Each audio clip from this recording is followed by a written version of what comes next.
नमस्कार दोस्तों, मैं नितिन अहलावत आप सभी लोगों का अपने YouTube channel Ahlawat education paradise में बहुत बहुत स्वागत करता हूं। बच्चों, आज हम लोग करने वाले हैं क्लास 9 का जो चैप्टर नंबर 12 है हीरोन्स फार्मूला, उसके 20 मोस्ट इंपॉर्टेंट MCQ। उम्मीद करता हूं मेरे पिछली जो MCQ की जो वीडियोस हैं वो आप लोगों ने बहुत पसंद की है और इसे भी आप बहुत पसंद करेंगे, क्योंकि आप लोगों के लिए मैंने जो 20 मोस्ट इंपॉर्टेंट MCQ ढूंढे हैं वो बहुत ही इंपॉर्टेंट है और आप लोगों को वो सारे ही MCQ प्रिपेयर करने हैं एग्जाम के पॉइंट ऑफ व्यू से। और जैसे आपने मुझे पहले प्यार दिया था ऐसे ही प्यार इस वीडियो को भी दीजिएगा, ठीक है। तो चलिए बिना समय गवाए अपनी जो आज की वीडियो है वो शुरू करते हैं और देखते हैं कि हमारा पहला जो मोस्ट इंपॉर्टेंट क्वेश्चन है MCQ का वो क्या है। तो बेटा, जैसा कि आप स्क्रीन पर देख पा रहे हैं, हमारा पहला क्वेश्चन है each equal side of an isosceles right triangle is 1। अगर आप यहां पर देख रहे हैं तो यहां पर हमें देखिए क्या चीज है। सबसे पहले दिया गया है एन आइसोसेलेस राइट ट्रायंगल। सबसे पहले आइसोसेलेस का मतलब क्या होता है देखिए, और राइट भी राइट ट्रायंगल की बात कर रहा है।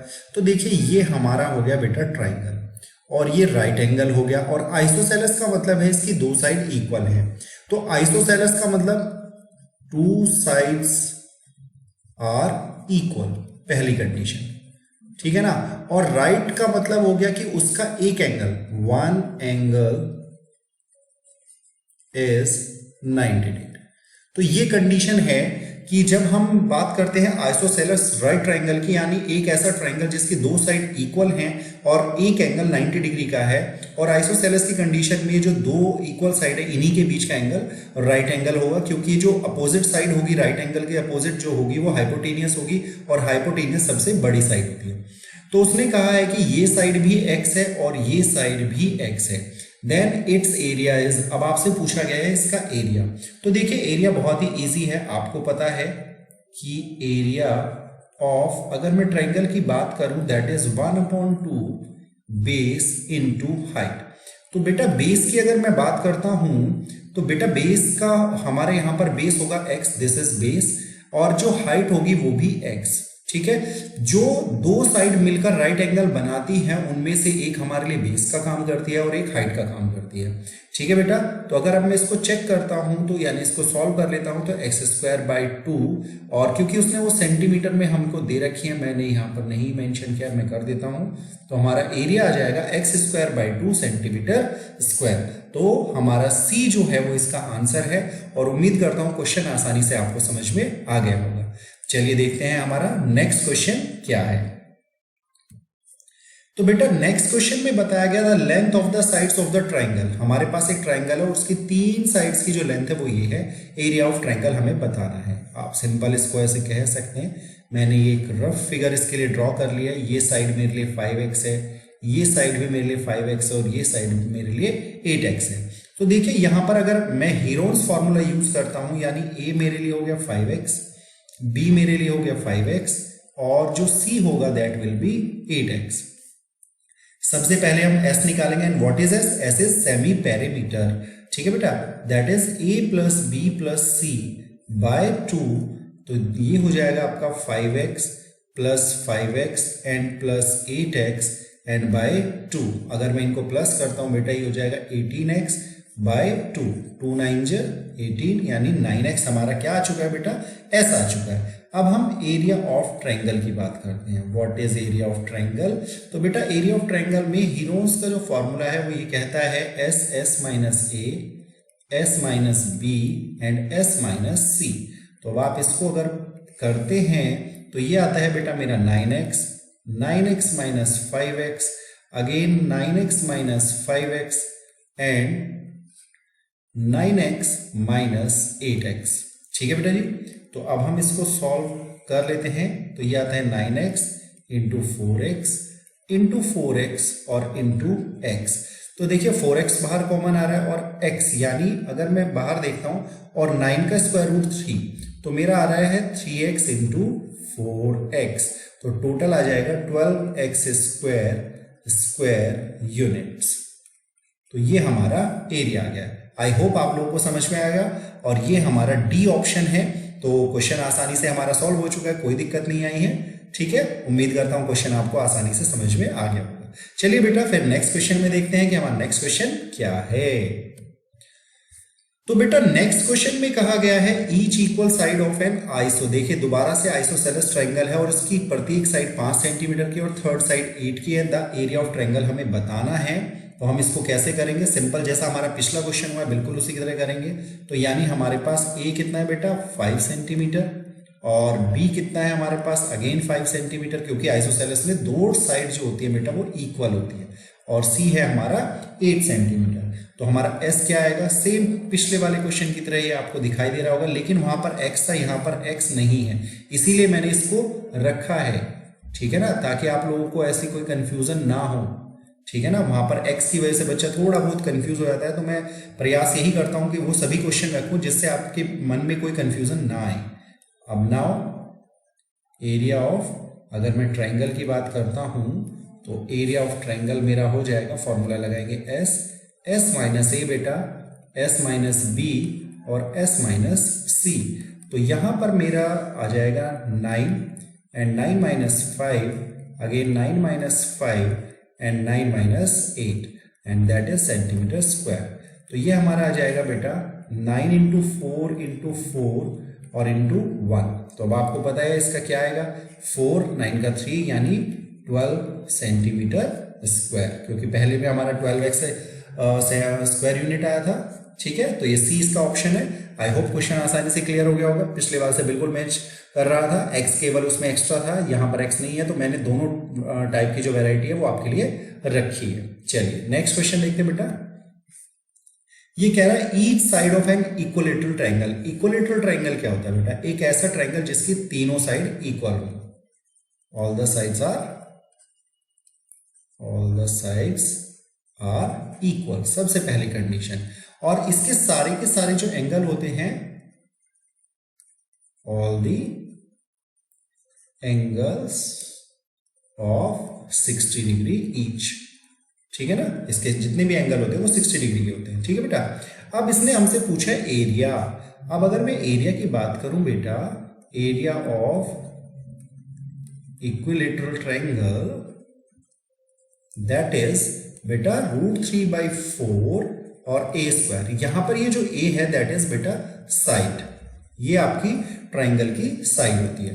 तो √3/4 और साइड उसने मुझे यहां पर ध्यान से देखें 2x दी है बेटा, तो हम यहां पर लिखेंगे 2x स्क्वायर, और हमें यहां पर कुछ दिया नहीं है तो हम स्क्वायर यूनिट हमें इसमें लगाना होगा, ठीक है ना। ओके, तो नाउ √3/4 इंटू 4x स्क्वायर, 4 से 4 कैंसिल हो जाएगा, स्क्वायर यूनिट्स, ठीक है बेटा। तो now √3x square square units. तो आई होप क्वेश्चन क्लियर हो गया होगा। तो अगर यहां पर मैं देख रहा हूं तो मेरा कहां पर आ रहा है, बी ऑप्शन मेरा आंसर है, ठीक है। समझ में आया आप लोगों को। चलिए नेक्स्ट क्वेश्चन में देखते हैं बेटा। नेक्स्ट क्वेश्चन में कह रहा है इफ द पैरामीटर, देखिए इसने पैरामीटर की बात कह रहा है, of an isosceles triangle of base 12 centimetre is 30 then its area is. देखिए यहां पर ये कुछ इस तरह से कह रहा है, मान के चलिए ये हमारा एक आइसोसेलेस ट्रायंगल है, दो साइड इक्वल है और ये जो बेस है ये 12 सेंटीमीटर है। अगर मैं इसको अज्यूम कर लेता हूँ ये x है और ये x है, तो पैरामीटर मुझे पहले से उसने माना है, सॉरी माना नहीं है, दिया है उसने। पैरामीटर मुझे कितना दिया बेटा 30 सेंटीमीटर। तो मेरा पैरामीटर क्या होगा x प्लस 12, क्योंकि किसी भी ट्रायंगल का अगर आपको पैरामीटर निकालना है तो आप उसकी तीनों साइड्स को सम कर लो, यानी सम ऑफ ऑल द साइड्स, तो आपका पैरामीटर निकल के आ जाता है। अगर आपको फॉर्मूला नहीं भी मालूम है तो आप सारी साइड्स को जोड़ लीजिए, ठीक है ना। जो उसकी आउटर बाउंड्री उठती है उसको हम पैरामीटर बोलते हैं बेटा। तो हो जाएगा बेटा 2x + 12 is equal to 30। Now 2x is equal to 30 minus 12, 2x is equal to 18, so x is equals to 18/2, 2 9 जा 18, so x is equals to 9। उम्मीद करता हूं यहां तक कोई इशू नहीं होगा। यानी ये मेरी जो साइड है ये 9 सेंटीमीटर और ये भी मेरी 9 सेंटीमीटर है। तो सबसे पहले मैं s निकाल लेता हूं, तो दैट इज 9 + 9 + 12 अपॉन में 2। अगर आप इसको थोड़ा ध्यान से देखेंगे तो बेटा ये क्या आ जाएगा 30/2, और 2 से मैंने इसको डिवाइड किया 15 सेंटीमीटर। अब मैं निकालता हूं बेटा एरिया। तो एरिया ऑफ ट्रायंगल की अगर मैं बात करूं तो वो हम लोग जानते ही हैं, s माइनस a और s माइनस b और s माइनस c, ठीक है बेटा। तो s हमारा ऑलरेडी 15 आ चुका है बेटा। 15 माइनस, अगर मैं देखता हूं 9, अगेन 15 माइनस 9 एंड 15 माइनस 12। ठीक है बेटा। हाँ, तो हम अब इसको सॉल्व कर लेते हैं। तो ये आएगा 15 इंटू 15 माइनस 9 कितना हुआ बेटा जी, अगर हम देखें तो that is 6 into 6 and into 3। तो ये सेंटीमीटर स्क्वायर तो आ ही जाएगा। अब अगर मैं इसको सॉल्व कर लेता हूँ तो सिंपल शब्दों में अगर मैं देखूँ तो इसको मैं लिख लूँगा 3 इंटू 5 और इंटू 6 इंटू 6 और इंटू 3। ठीक है बेटा। तो ये मेरा आ जाएगा, देखिए 3 का मेरा पेयर बन रहा है, 6 का पेयर बन रहा है। जिनका पेयर बन रहा है वो स्क्वायर रूट से बाहर और जिनका पेयर नहीं बना वो स्क्वायर रूट के अंदर। तो हमारा आ रहा है 18√5 और सेंटीमीटर स्क्वायर। तो 18√5 देखिए कहां पर है, कहीं दिखाई दे रहा है, बी में। ठीक है, तो बी हमारा क्या है बेटा, ऑप्शन राइट है। ठीक है, आई होप क्वेश्चन क्लियर हो गया होगा, कोई दिक्कत नहीं होगी, कोई परेशानी नहीं होगी। चलिए नेक्स्ट क्वेश्चन की तरफ बढ़ते हैं बेटा। फिर कह रहे थे perimeter of an equilateral triangle. देखिए इसने क्या कहा है, इसने पेरीमीटर की बात की है इक्विलेटरल ट्रायंगल की। ठीक है, अब अगर मैं बात करूं perimeter of an equilateral triangle तो दैट इज 60 मीटर। जैसा कि मैंने आपको बताया था इक्विलेटरल ट्रायंगल क्या होता है बेटा, जिसकी तीनों साइड इक्वल होती है। और पेरीमीटर का मतलब होता है सम ऑफ साइड। अगर मैं इसकी एक साइड को x मानता हूं तो इसकी तीनों साइड x ही होंगी बेटा। तो पेरीमीटर क्या हो जाएगा इसका, अगर एक्चुअल में देखा है तो 3x। ठीक है बेटा, तो हम 60 मीटर को अब 3 से डिवाइड करेंगे। तो 3 से डिवाइड करने पर हमारे पास जो आ रही है 20 मीटर, वो हमारी क्या है, वो इक्विलेटरल ट्रायंगल की साइड है। और एरिया ऑफ इक्विलेटरल ट्रायंगल क्या होता है बेटा, एरिया ऑफ इक्विलेटरल ट्रायंगल तो बेटा वो होता है √3/4a²। आप इसको हीरोन्स फॉर्मूला से भी निकाल सकते हैं, लेकिन बट क्योंकि ये एमसीक्यू टाइप है तो इसमें हम नॉर्मली उतना टाइम कंज्यूम करने का प्रयास नहीं करेंगे। तो √3/4 इंटू 400 मीटर स्क्वायर, 4 से हमने इसको डिवाइड किया 100, तो that is 100√3 metre square. I hope clear. D हमारा ऑप्शन है और हमारा ये क्वेश्चन बहुत आसानी से सॉल्व हो चुका है। ठीक है, चलिए नेक्स्ट क्वेश्चन देखते हैं बेटा। The length of each side of an equilateral triangle. ये देखिए यहां पर एरिया पूछा गया है और लेंथ पूछी गई है। तो हमसे क्या कहा गया है वो देख लेते हैं। तो हमें जो दिया गया है बेटा वो है एरिया ऑफ इक्विलेटरल ट्रायंगल। वो हमें दिखाया गया है 9√3 सेंटीमीटर स्क्वायर बेटा। आपको पता है इसका एरिया का फॉर्मूला होता है √3/4a² और 9√3। ठीक है बेटा ना। अब a² is equal to 9√3 multiply by 4 upon में √3, तो √3 से √3 कैंसिल।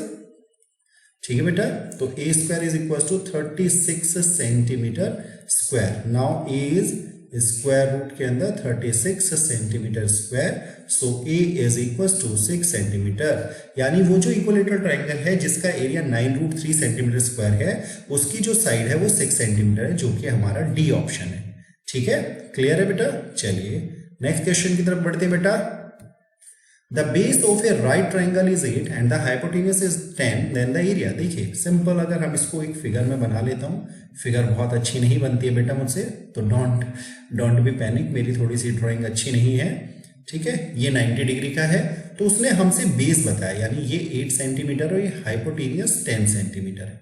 तो देखिए एरिया मुझे निकालना है, तो मुझे इन दो साइड्स की जरूरत है। ठीक है ना, बेस की और हाइट की। ठीक है, ये मेरे पास नहीं है, तो सबसे पहले क्योंकि एक राइट एंगल ट्रायंगल है, तो सबसे पहले हम यूज करेंगे क्या, पाइथागोरस थ्योरम। चलिए पाइथागोरस थ्योरम यूज करते हैं, यूजिंग पाइथागोरस थ्योरम। ठीक है बेटा, तो पाइथागोरस थ्योरम यूज करेंगे तो आपको पता है कि हाइपोटेन्यूज की square is equal to perpendicular की स्क्वायर प्लस बेस की स्क्वायर। ये हमारा फॉर्मूला हो जाएगा। ये हमारा हो गया 10 सेंटीमीटर, इसकी whole square, and then A B हमारे पास नहीं है तो उसको हमने ऐसे ही रखा, बीसी की जगह बेटा मैंने रख लिया 8 सेंटीमीटर की स्क्वायर।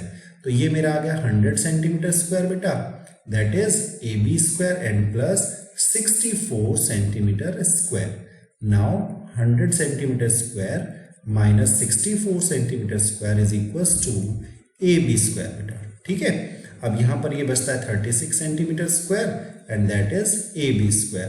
तो अगर मैं यहाँ पर ए बी की वैल्यू निकालता हूँ तो स्क्वायर रूट के अंदर 36 centimetre square, so A B is equals to 6 centimetre. अब मेरे पास ए बी आ चुका है 6 सेंटीमीटर, मुझे निकालना है एरिया। तो area of triangle is equals to 1/2 base into height. So 1/2 base की वैल्यू 8 सेंटीमीटर है और हाइट की वैल्यू 6 सेंटीमीटर। तो 2 4 जा 8 और 4 6 जा 24 सेंटीमीटर स्क्वायर, जो कि हमारा ऑप्शन ए है। क्लियर हुआ बेटा? हाँ, आप इस क्वेश्चन को अगर चाहें, जैसे कि हमारे पास एक ट्रायंगल की तीनों साइड्स आ चुकी हैं, तो आप इसका एरिया हेरोन फॉर्मूला से निकाल सकते हैं, लेकिन उसके लिए आपको थोड़ा टाइम ज़्यादा लग सकता है, तो हम इसको इस तरीके से सॉल्व भी कर सकते हैं। ठीक है, चलिए नेक्स्ट क्वेश्चन देखते हैं बेटा क्या है। तो बेटा नेक्स्ट क्वेश्चन है एन आइसोसेलेस राइट ट्रायंगल। देखिए अब दोबारा से क्या करें, आइसोसेलेस भी और राइट ट्रायंगल, इसके बारे में हमने फर्स्ट क्वेश्चन में बात की थी और यहाँ पर इसका एरिया हमें दिखाया गया है। तो आइसोसेलेस राइट ट्रायंगल क्या होता है, थोड़ा सा एक बार फिर ध्यान करते हैं। ये 90 डिग्री है। देखिए आइसोसेलेस राइट ट्रायंगल का मतलब ये दोनों साइड उसकी इक्वल है, यानी अगर ये एक्स है तो ये भी एक्स है और उसका एरिया आपको दिखाया गया है। तो एरिया ऑफ जो ट्रायंगल है बेटा वो आपको दिखाया गया है 8 सेंटीमीटर स्क्वायर। हमारा फॉर्मूला हो जाएगा 1/2 base into height, that is 8 centimetre square. Now 1/2 into X is equal to 8 centimetre square. Now X square is equal to 16 centimetre square. ये जो 2 है इधर मल्टीप्लाई में हो जाएगा बेटा। X is equal to 16 centimetre square, so X is equal to 4 centimetre. तो ये बेटा ये मेरी जो साइड है ये 4 सेंटीमीटर आ चुकी है और ये साइड भी 4 सेंटीमीटर आ चुकी है। उम्मीद करता हूं यहां तक कोई इशू नहीं होगा। हमें उसने पूछा क्या, देखिए उसने पूछा लेंथ ऑफ इट्स हाइपोटेनियस। तो लेंथ ऑफ हाइपोटेनियस निकालने के लिए हम क्या करेंगे, आपको पता है अभी हमने यूजिंग पाइथागोरस थ्योरम यूज किए थे ना, वही यूज करेंगे, यूजिंग पाइथागोरस थ्योरम। ठीक है बेटा, तो इसके अकॉर्डिंग जो हमारी हाइपोटेनियस है, हाइपोटेनियस की square is equal to perpendicular square plus base square. तो हाइपोटेनियस की स्क्वायर इज इक्वल टू क्या हो जाएगा बेटा, 4 सेंटीमीटर की square and again 4 centimetre square.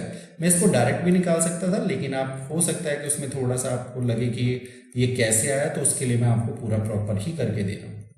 तो ये हो जाएगा आपका 32 सेंटीमीटर स्क्वायर और हाइपोटेनियस निकालने के लिए मैं इसका स्क्वायर रूट निकालूंगा, तो दैट इज ये आ जाएगा 4√2 सेंटीमीटर।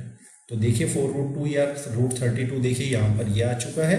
तो आप चाहो तो ऐसे भी लिख सकते हो, ऑप्शन में आपका हो सकता है √32 सेंटीमीटर ना दे, 4√2 सेंटीमीटर दे दे, तो ये भी आपका आंसर हो सकता है, लेकिन उसने ये दिया है तो हम इसी को ऑप्शन को क्लिक करेंगे। ठीक है, आई होप क्लियर हो गया होगा बेटा।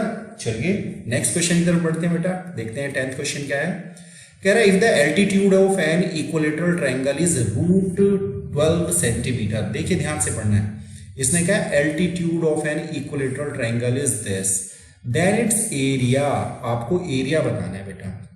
हमें क्या दिया है देखिए, पहले altitude of an equilateral triangle. तो इक्विलेटरल ट्रायंगल का हमें दे दिया है एल्टीट्यूड, और एल्टीट्यूड का फॉर्मूला होता है √3/2 ए मतलब साइड से होता है। यहां पर हमने इसको इक्वल रखा है इसके, तो ए हमारी यानी साइड हमारी हो जाएगी √12 मल्टीप्लाई बाय 2 अपॉन में 3। मैं इसको इससे डिवाइड करता हूं तो √4 आ जाएगा। सो ए इज इक्वल टू 4 का स्क्वायर रूट 2 और इंटू 2 और सेंटीमीटर, तो ए इज इक्वल टू 4 सेंटीमीटर। अब हमसे क्या पूछा गया, देखिए एरिया पूछा गया है, और एरिया तो हमें पता ही है इक्विलेटरल ट्रायंगल का। Area of triangle is equilateral triangle is √3/4 A square. ध्यान रखिएगा यहां पर एरिया का मतलब यहां पर मैं इक्विलेटरल की बात कर रहा हूं, ठीक है ना। तो वो हो जाएगा हमारा √3/4 और ए की जगह पर हम 4 centimetre square, again √3/4 into 16 centimetre square, 4 4 जा 16, सो 4√3 सेंटीमीटर स्क्वायर। तो ये हमारा है ऑप्शन सी। उम्मीद करता हूं क्वेश्चन समझ में आया होगा, क्वेश्चन अच्छा भी लगा होगा। चलिए बेटा फिर नेक्स्ट क्वेश्चन देख लेते हैं।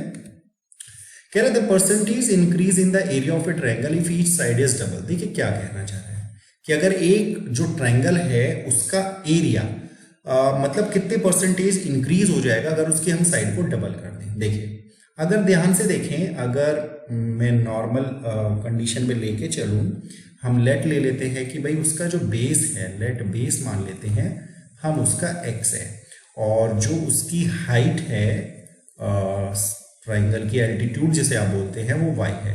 तो एरिया क्या होगा? एरिया हमें पता है एरिया ऑफ ट्राइंगल की अगर मैं बात करता हूं 1/2 इंटू एक्स इंटू वाई हो जाएगा, तो ये हो जाएगा xy/2। ठीक है, अब या तो आप इस तरीके से इसको सॉल्व कर सकते हो, बट मैं एक कंडीशन, और अगर इसको ऐसे आप नहीं करना चाहते तो एक तरीका और भी है। अगर आप हीरोन्स फॉर्मूले से करना चाहे तो उससे भी कर सकते हैं, मैं उससे भी मना नहीं करूंगा। ठीक है, अब उसने हमसे क्या कहा, देखिए ट्राइंगल के अकॉर्डिंग उसने कहा कि भाई उसने एक्चुअल में साइड को किया है तो ये हाइट हमारे लिए यहाँ पर प्रॉब्लम क्रिएट करेगी। ठीक है ना, ये हमारे लिए, क्योंकि उसने जो हमसे कहा है वो साइड को डबल करने के लिए कहा है, तो यानी ये हाइट को हम डबल नहीं कर पाएंगे, साइड्स को डबल कर पाएंगे। ठीक है, तो चलिए फिर देख लेते हैं कि क्या कंडीशन लगाते हैं। तो इसको अभी मैं कर रहा हूँ क्रॉस। चलिए फिर वैसे ही दूसरा नॉर्मल तरीके से इसको निकालने का प्रयास करते हैं। तो इसके लिए मैं आप लोगों के लिए ले लेता हूं, क्योंकि ट्राइंगल तो कुछ भी हो सकता है, कोई भी कंडीशन में हो सकता है, सब में सेम ही फर्क आता है, ये बात आप लोगों को ध्यान रखनी है। तो मैं यहाँ पर आप लोगों के लिए जो ट्राइंगल ले रहा हूँ, ध्यान से सुनिएगा। देखिए अगर आप ट्राइंगल आपका कोई भी हो, अगर आप उसकी साइड को डबल करते हैं, कोई भी ट्राइंगल, ध्यान रखिएगा, उसमें जो उसके एरिया में जो परसेंटेज इंक्रीमेंट होगा वो बराबर होगा, इक्वल होगा। हम ये एज्यूम कर लेते हैं कि हमारा एक इक्विलेटरल ट्राइंगल है। सो area of equilateral triangle that will be √3/4a²। ठीक है ना, और अगर मैं आफ्टर इंक्रीमेंट की बात करूं तो एरिया क्या होगा बेटा, सिंपल सी बात है, √3/4 और ये हो जाएगा डबल, तो ये कंडीशन आ जाएगी, यानी √3/4 4a², 4 से 4 कैंसिल, यानी √3a²। ठीक है, तो अगर मैं यहां पर इसको चेक करता हूं बेटा, तो यहां पर मेरा जो इंक्रीज हुआ है एरिया, ठीक है ना, पहले मैं वो देखूंगा। तो इंक्रीज इन एरिया क्या है बेटा मेरा, तो इंक्रीज इन एरिया मेरा बेटा है √3a² माइनस √3/4a²।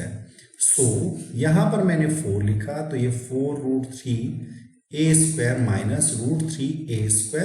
सो ये मेरा आता है 3√3/4a²। ठीक है बेटा, अब परसेंटेज इंक्रीज कितना हुआ?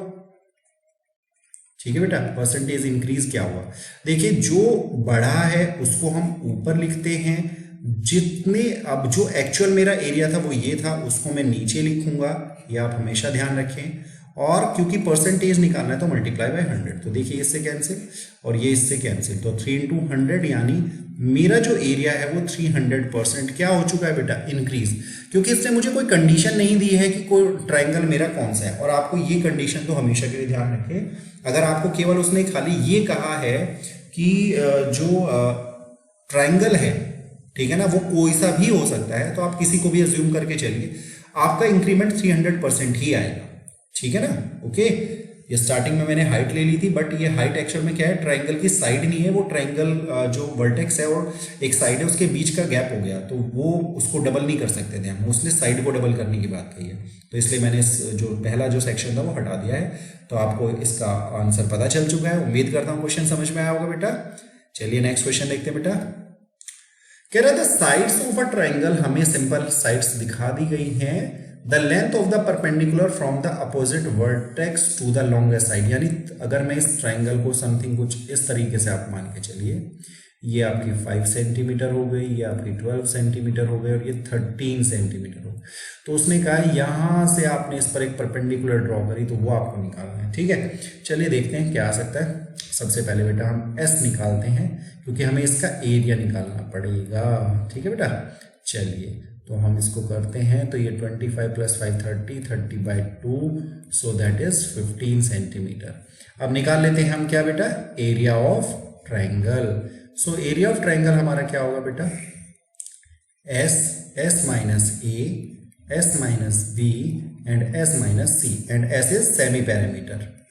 ठीक है बेटा, तो ये हो जाएगा आपका 15, 15 माइनस 5, 15 माइनस कितना होगा 12 and 15 minus 13 centimetre square. Now ये आ जाएगा 15 इंटू 10 इंटू 3 एंड इंटू 2।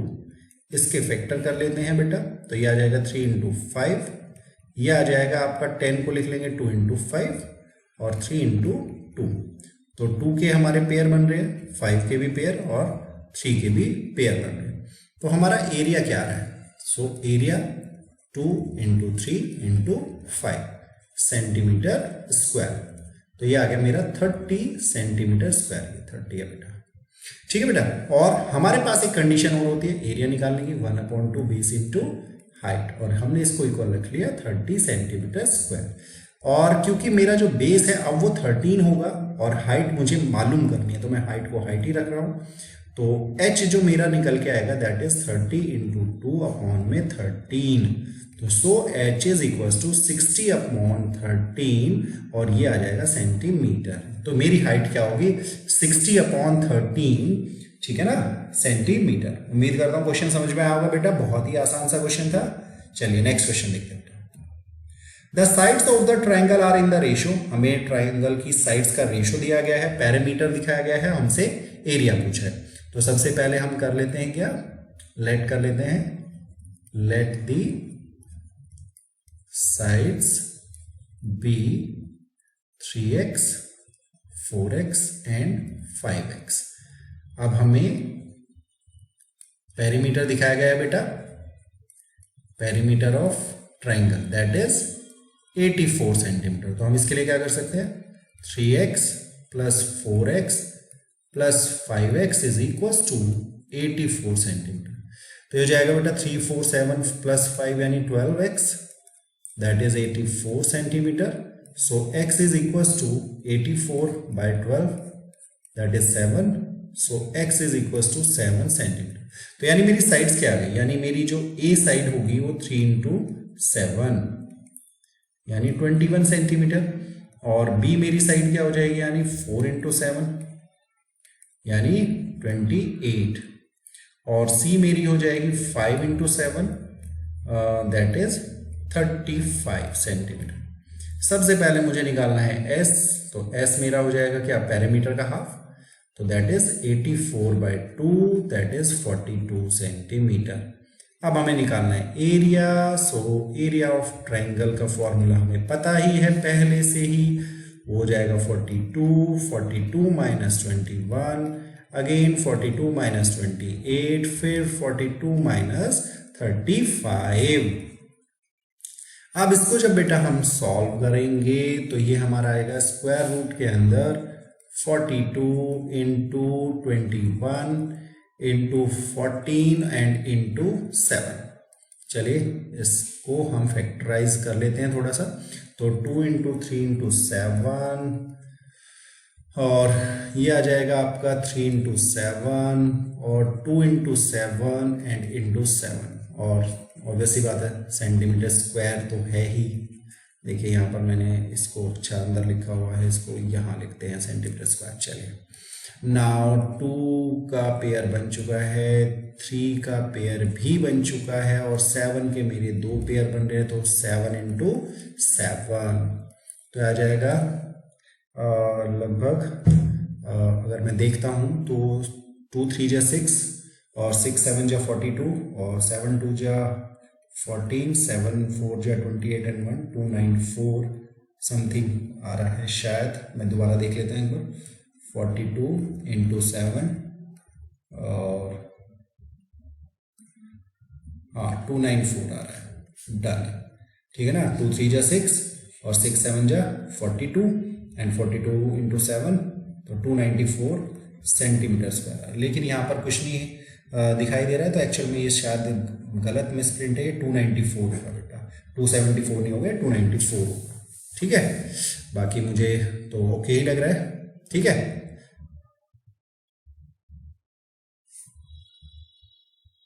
ठीक है। चलिए फिर नेक्स्ट क्वेश्चन देखते हैं बेटा। नेक्स्ट क्वेश्चन क्या है हमारा? The length of the side of a rhombus is 30 and one of its diagonal is 48, area of the rhombus. देखिए क्या कह रहा है, थोड़ा सा इसको समझते हैं पहले फिगर के थ्रू। देखिए ये उसमें हमें एक रोम्बस दिया है। सबसे पहले बात करते हैं रोम्बस क्या होता है। रोम्बस एक ऐसा क्वाड्रिलेटरल होता है जिसकी चारों साइड इक्वल होती हैं, ठीक है बेटा, सबसे पहली कंडीशन। और इसके जो डायगोनल्स होते हैं ना बेटा, ये जो डायगोनल्स होते हैं ये एक दूसरे को बाइसेक्ट करते हैं और एंगल बनाते हैं 90 डिग्री का, ठीक है बेटा। अब इन्होंने हमसे क्या कहा कि एक साइड तो उन्होंने 30 सेंटीमीटर हमें दिखा दी, ठीक है बेटा। अब उसने क्या कहा कि वन ऑफ डायगोनल 48 है, मान के चलिए यही 48 है, बाइसेक्ट यहाँ पे कर रहे हैं, यानी ये क्या हुआ 24। तो 90 डिग्री की वजह से हम ये निकाल सकते हैं इसके लिए, ठीक है। चलिए देख लेते हैं। तो मैं इसको नाम दे देता हूं, उससे क्या होगा, थोड़ा आसानी हो जाएगी बेटा हमारे लिए, ठीक है। चलिए, और यहां पर जहां पर ये बाइसेक्ट कर रहे हैं तो मुझे ये पता है कि AC मेरे लिए कितना है 48 सेंटीमीटर। तो मैं CO ही मान के चलूंगा, तो क्योंकि बाइसेक्ट करता है तो 2 से डिवाइड कर देते हैं, तो ये आ जाएगा 24 centimetre. Now using Pythagoras theorem, ठीक है बेटा। और पाइथागोरस थ्योरम के अकॉर्डिंग क्या हो जाएगा, 30 सेंटीमीटर यानी 30 square is equal to 24 square and plus BO square, ठीक है बेटा। तो ये आ जाएगा 900 और ये आ जाएगा 576 plus BO square. So BO is equal to square root के अंदर 900 माइनस 576, सो स्क्वायर रूट के अंदर आपका बचता है 24 और ये something 324 and 324 is equal to 18 centimetre. ये हमारी BO की हाइट आई है बेटा। तो अगर मैं BD की बात करूं, BD की लेंथ, BO की हाइट बोल दिया था, BD की जो लेंथ होगी दैट विल बी 2 × 18, क्योंकि वो बाइसेक्ट कर रहा है तो इसके लिए आ जाएगा 36 सेंटीमीटर। क्योंकि देखिए ये यहां पर 18 होगा और ये भी 18 होगा, तो टोटल 36 हो जाएगा बेटा। अब हम बात करते हैं एरिया ऑफ रोम्बस। अब आप सोच रहे होंगे एरिया ऑफ रोम्बस क्या होता है, तो वो होता है 1/2, और जो इसके जो डायगोनल्स होते हैं ना उनकी मल्टीप्लाई कर लेते हैं। तो 1/2, वन एक डायगोनल इसका 48 है और दूसरा डायगोनल 36 सेंटीमीटर स्क्वायर। सो ये आ जाएगा 24। अब हम मल्टीप्लाई कर लेते हैं 36 एंड 24, ये आपका आ जाएगा 2 6 जा 4 6 जा 24, सो 2 4 3 जा 12 और 2 14, 2 6 जा 12, 2 3 जा 6 एंड 7, तो आ जाएगा 4 6 8 यानी 864। ये किसका एरिया आ चुका है हमारा रोम्बस का, और जो कि हमारा B ऑप्शन है। तो क्लियर है बेटा, आई होप क्लियर हो गया होगा। चलिए नेक्स्ट क्वेश्चन देखते हैं बेटा। The sides of the triangle are X Y and Z। देखिए एक ट्राइंगल है, उसकी साइड X Y Z है, ध्यान से देखेंगे। ये आप कुछ भी हम फिगर अज्यूम कर लेते हैं, ट्राइंगल है, इसकी एक साइड X है, एक Y है, एक Z है, done. X + Y 7M, Y + Z is 9M and Z + X is 8M। Area of triangle क्या होगा, चलिए वेरी गुड। चलिए देखते हैं, सबसे पहले हमें क्या क्या दिखाया गया। तो X + Y है बेटा 7M और Y + Z हमारे पास है 9M, डन। और Z + X है हमारे पास 8M, ठीक है। चलिए इन तीनों को प्लस करते हैं, तो हमारे पास आ जाएगा 2X 2Y एंड 2Z। तो ये आ जाएगा 7 9 16, 16 एंड 8 24, ओके। 2 कॉमन लेते हैं, तो X + Y + Z is equal to 24, 2 से डिवाइड करेंगे तो X + Y + Z is equal to 12, क्योंकि इस 2 से इसको डिवाइड कर दिया है, ठीक है। अब क्या करते हैं, देखिए हमें पता है X + Y कितना है 7 मीटर, ठीक है ना, ओके। ये मीटर है, ध्यान रखिएगा M, ठीक है ना। तो यहां पर अगर मैं 7 पुट करता हूं तो Z की वैल्यू मेरी आ जाएगी सिंपल 12 - 7 दैट इज यानी Z is equal to 5 metre. Again इसमें Y + Z की 9 मीटर पुट करता हूं तो यानी X + 9 will be 12, so X will be 12 - 9 that is 3 metre, ये भी हो गया।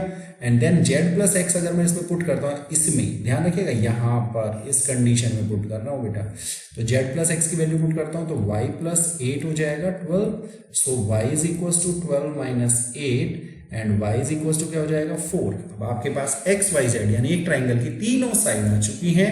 हम इसमें निकालेंगे S यानी सेमी पैरामीटर, तो दैट विल बी 3 + 4 + 5 by 12, तो 12/2 दैट इज 6 मीटर। और अगर मैं एरिया की बात करूं तो एरिया ऑफ ट्राइंगल आप लोगों को पता ही है, हेरोन्स फॉर्मूला हम लगाएंगे तो s यानी 6, s माइनस a यानी 6 माइनस 3, फिर s माइनस b यानी 6 माइनस 4, s माइनस c यानी 6 माइनस 5 और मीटर स्क्वायर तो होगा ही।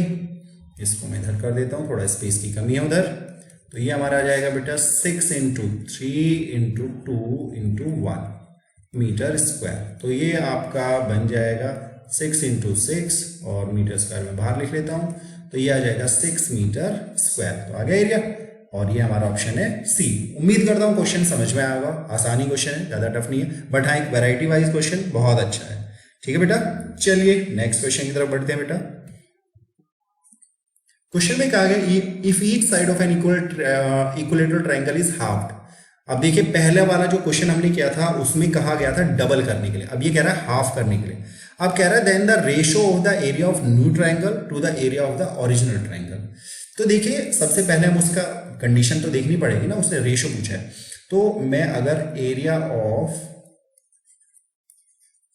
इक्विलेटरल ट्राइंगल की बात करता हूं बेटा, इक्विलेटरल ट्राइंगल का एरिया क्या होता है आप लोगों को बताया था मैंने, दैट इज √3/a²। अब अगर इसकी मैं साइड्स को हाफ कर दूं, एरिया ऑफ न्यू ट्राइंगल, ठीक है ना, ये भी इक्विलेटरल ही होगा, तो √3/4 और ये आ जाएगा आपका a², मैं ये कहता हूं 2 और इसको ऐसे लिख देते हैं, तो ये आ जाएगा आपका √3/4 इंटू a²/4, सो √3/4 ये आ जाएगा 16। अब उसने एक पूछा गया, देखिए रेशो पूछा है बेटा, ध्यान रखिएगा। अब रेशो किसका किससे पूछा है, सबसे पहले न्यू है, तो जो न्यू है उसको ऊपर रखेंगे हम, और जो ओरिजिनल है उसको नीचे रखेंगे, √3/4 a²। देखिए a² से a² कैंसिल, इससे ये कैंसिल, अब ये आ जाएगा 4/16, 4 1 जा 4, 4 4 जा 16, यानी रेशो आ गया 1/4, यानी आपका आंसर है बी। ठीक है ना, क्योंकि ये जो 4 है बेटा ये यहां ऊपर जाएगा। ओके, क्वेश्चन सॉल्व, इजी है ना। चलिए नेक्स्ट क्वेश्चन देखते हैं बेटा। If area of an equilateral triangle दिखाया गया है और ट्रायंगल का पैरामीटर पूछा गया है, चलिए देख लेते हैं। एरिया ऑफ इक्विलेटरल ट्रायंगल, तो that is 16√3 centimetre square. Formula होता है √3/4 a² is equal to 16√3 centimetre square. So a² is equal to 16√3 multiply by 4 upon में √3 सेंटीमीटर स्क्वायर। √3 से √3 कैंसिल है, a² is equal to 64 centimetre square. So a is equal to 64 का square root करते हैं बेटा, तो a कितना आ रहा है हमारा 32 सॉरी देखिए मैं क्या लिख रहा हूं, ठीक है ना, 8 सेंटीमीटर। ठीक है ना, उसने हमसे पूछा है parameter, parameter of equilateral triangle. तो पैरामीटर ऑफ इक्विलेटरल ट्रायंगल क्या होता है बेटा 3a, क्योंकि साइड्स का सम है और सारी साइड इक्वल होती हैं, तो हम मल्टीप्लाई करेंगे, तो 3 8 जा 24 सेंटीमीटर। तो उम्मीद करता हूं बेटा क्वेश्चन समझ में आएगा, आसानी क्वेश्चन है, और ऑप्शन भी आपको पता चल गया होगा, ऑप्शन बी। ठीक है, चलिए नेक्स्ट क्वेश्चन देखते हैं बेटा। The sides of the triangle आपको दिखाई गई है, लेंथ ऑफ लॉन्गेस्ट एल्टीट्यूड आपसे पूछा गया है। ठीक है, चलिए बात करते हैं कैसे। ऐसा क्वेश्चन हम ऑलरेडी कर चुके हैं ना, याद है कुछ, ये 35 सेंटीमीटर, ये 54 सेंटीमीटर और ये 61 सेंटीमीटर। ध्यान रखिएगा लॉन्गेस्ट एल्टीट्यूड ये आएगा। ठीक है, करा था हमने क्वेश्चन, याद है। चलो निकालते हैं, सबसे पहले s निकालेंगे, तो 35 plus 54 plus 61 that is upon में 2, और ये आ जाएगा 10 6 5 11 और 3 14 एंड 1 15 और बाय 2, तो ये आ जाएगा 75 centimetre. Now area of triangle हमारा हो जाएगा, वो हमें पता ही है, s minus a, s minus b और s माइनस c। सो s हमारा है 75, सो 75 minus 35, 75 minus 54 again 75 minus 61 centimetre square. ना ये हमारा हो जाएगा बेटा 75 इंटू 40 और ये हो जाएगा 121 और इंटू में यहां पर मेरा आ रहा है 40। ठीक है, चलिए अब इसके हम थोड़े से फैक्टर कर लेते हैं। तो ये आ जाएगा भाई 25 3 जा और ये आ जाएगा 4 इंटू 10 और 3 7 जा और 2 7 जा। ठीक है बेटा, अब आप सोच रहे हो देखिए क्या करा है मैंने, देख लीजिएगा 25 का 5 हो जाएगा, 3 का पेयर बन रहा है तो 3 भी बाहर आ जाएगा और जो ये 4 है इसका 2 आ जाएगा, 7 का बन चुका है तो ये कितना आ जाएगा 7 आ जाएगा। और अगर मैं इस 10 को 2 इंटू 5 लिखता हूं तो 2 इंटू 2 यानी ये 2 बाहर आ जाएगा और मेरा अंदर बचता है √5। ठीक है बेटा, अब मैं इसको मल्टीप्लाई करता हूं तो 5 3 जा 15, 15 2 जा 30, 30 7 जा 210 और 2 यानी मेरा आ रहा है 420 √5 सेंटीमीटर स्क्वायर। डन। अब हमें निकालना जो है, अब हम निकालते हैं condition 1/2 base into height is equal to मेरा आ रहा है 420 √5 सेंटीमीटर स्क्वायर। तो बेस अब मेरा जो काम करेगा वो 35 होगा बेटा, ठीक है ना, और हाइट यानी एल्टीट्यूड मुझे इसका निकालना है। ठीक है बेटा जी, आई होप यहां तक को तो कोई दिक्कत नहीं होगी। अब 420 इंटू 2 √5 ये वाला जो 2 है ना ये यहां पर चला गया है और अपॉन में 35 सेंटीमीटर। अब देख लेते हैं, देखिए पहले मैं 5 से इसको डिवाइड कर लेता हूँ सिंपल। तो 5 7 जा 35 और 5 8 जा 40 और 5 4 जा 20 और 7 से 12 तो यानी मेरी जो हाइट आ रही है वो आ रही है 24 √5 सेंटीमीटर। आई होप क्लियर है, ये आ गया हमारा सी। ठीक है बेटा, चलिए नेक्स्ट क्वेश्चन देखते हैं बेटा। The edges of a triangular board are they? The cost of painting it at the rate of 9 पैसा पर सेंटीमीटर स्क्वायर। यानी वो कह रहा है एक ट्रायंगुलर बोर्ड है, उसके एजेस यानी किनारे ये हैं और हमें कॉस्ट ऑफ पेंटिंग निकालनी है। अगर जो कॉस्ट ऑफ पेंटिंग की जो कॉस्ट है यानी वो जो रेट है वो 9 पैसा पर सेंटीमीटर स्क्वायर। तो यहां पर सिंपल सबसे पहले एस निकालते हैं। तो 6 + 8 + 10/2 तो ये हमारा आ गया 24/2 दैट इज 12 सेंटीमीटर। अब हम एरिया निकालेंगे, ऑब्वियस सी बात है, एरिया ऑफ बोर्ड। तो बेटा एरिया ऑफ बोर्ड हो जाएगा हमारा S minus A, S minus B और S माइनस C, सिंपल। सो S हमारा है 12, 12 माइनस 6, 12 माइनस 8 और 12 माइनस 10। अब हम इसको आगे करते हैं तो ये आता है 12, 12 इंटू 6, 12 इंटू 4 और 12 इंटू 2। अब एरिया है तो सेंटीमीटर स्क्वायर तो हमें देना ही पड़ेगा इसको। तो अब हम इसके फैक्टर करने का प्रयास करते हैं। तो 2 इंटू 6 इंटू 6 इंटू 2 इंटू 2 और इंटू 2। ठीक है बेटा, नाउ 2 2 2 2 यानी हमारे 2 इंटू 2 और इंटू में आ गया 6 और सेंटीमीटर स्क्वायर तो ये आ जाएगा 24 सेंटीमीटर स्क्वायर। अब बात है उसने कॉस्ट ऑफ पेंटिंग पूछा बेटा। देखिए कॉस्ट ऑफ पेंटिंग, तो कॉस्ट ऑफ पेंटिंग आ जाएगा जो हमारा एरिया है इसको मल्टीप्लाई करो 9 पैसा, पैसे को रुपीज में कन्वर्ट करने के लिए 100 से डिवाइड करेंगे तो ये कितना आ जाएगा समथिंग 9 4 जा 36, 9 2 जा 18 एंड 3 21 एंड डिवाइड बाय 100 तो दैट इज 216 रुपीज। आपका जो अमाउंट आ रहा है वो ये आ रहा है। ठीक है बेटा, तो ये आपका ऑप्शन क्या है, बी। आई होप क्लियर हो गया होगा। ठीक है, चलिए नेक्स्ट क्वेश्चन देखते हैं। The next and the last question, उम्मीद करता हूं सारे क्वेश्चन अच्छे लगे होंगे। कह रहे the semi parameter of a triangle having the length be 20 centimetre 50 and 9। उसने सेमी पैरामीटर पूछा और सेमी पैरामीटर का मतलब आपको पता ही है कि तीनों साइड्स के सम का हाफ। सेमी पैरामीटर का मतलब क्या हुआ, पेरीमीटर का आधा, हाफ। तो 20 + 15 + 9 और अपॉन में 2। तो ये अगर मैं देखता हूं तो 9 5 14, 2 1 3 + 1 4/2, 2 से इसको डिवाइड किया तो 22 सेंटीमीटर हमारा क्या है, सेमी पैरामीटर। तो ऑप्शन है सी। आई होप क्वेश्चन आसानी से क्लियर हो गया होगा। आसान सा ही क्वेश्चन था क्योंकि सेमी पैरामीटर के बारे में हम काफी कुछ पढ़ चुके हैं पहले ही। जो हमने 19 क्वेश्चंस कंप्लीट किए थे। तो बेटा अगर आप लोगों को मेरी ये वीडियो पसंद आई है तो प्लीज़ वीडियो को लाइक करिएगा, शेयर करिएगा और कमेंट करके बताइएगा कि आपको ये वीडियो कैसी लगी, क्वेश्चंस कैसे लगे। और अगर आपको कोई प्रॉब्लम है, कुछ भी दिक्कत है तो वो भी आप मुझे बता सकते हैं। ठीक है, चलिए फिर जल्दी आपसे मुलाकात होगी एक नई वीडियो के साथ, एक नई MCQ के साथ जल्द ही। तब तक के लिए बाय बाय, टेक केयर।